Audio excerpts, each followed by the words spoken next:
তুরস্কের উত্তর পশ্চিমাঞ্চলের বলু প্রদেশের কারতালকায়া স্কি রিসোর্টে ভয়াবহ অগ্নিকাণ্ডে নিহতের সংখ্যা বেড়ে ৬৬ জনে দাঁড়িয়েছে। গুরুতর দগ্ধ হয়ে হাসপাতালে ভর্তি আরও অর্ধশতাধিক। মঙ্গলবার তুরস্ক কর্তৃপক্ষ এ তথ্য জানায়। প্রত্যক্ষদর্শীদের বরাতে জানা গেছে, হোটেলের আতঙ্কিত অতিথিরা রশি ব্যবহার করে আগুন থেকে বাঁচার চেষ্টা করে। ফুটেজে জানালাগুলো থেকে বিছানার চাদর ঝুলতেও দেখা গেছে। খবর পেয়ে দ্রুত ঘটনাস্থলে পৌঁছে ফায়ার সার্ভিস ও নিরাপত্তা বাহিনীর সদস্যরা। এ সময় আতঙ্কিত হয়ে ভবন থেকে লাফ দিয়ে প্রাণ হারান দুজন। অগ্নি নির্বাপন কর্মীরা ১২ তলা ভবনটির আগুন ইতোমধ্যে নিয়ন্ত্রণে এনেছেন।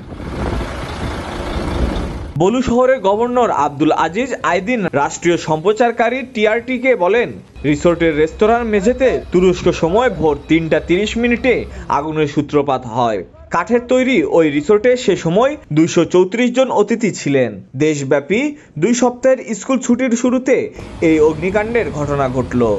ছুটিতে ইস্তাম্বুল এবং আশকারার কাছাকাছি থেকে স্কিয়াররা সাধারণত বলু পাহাড়ে ছুটে আসেন। অগ্নিকাণ্ডের কারণ অনুসন্ধানে ৬ সদস্য বিশিষ্ট তদন্ত কমিটি গঠন করা হয়েছে। তদন্তকারীরা আগুন লাগার কারণ খতিয়ে দেখছেন বলে জানা গেছে।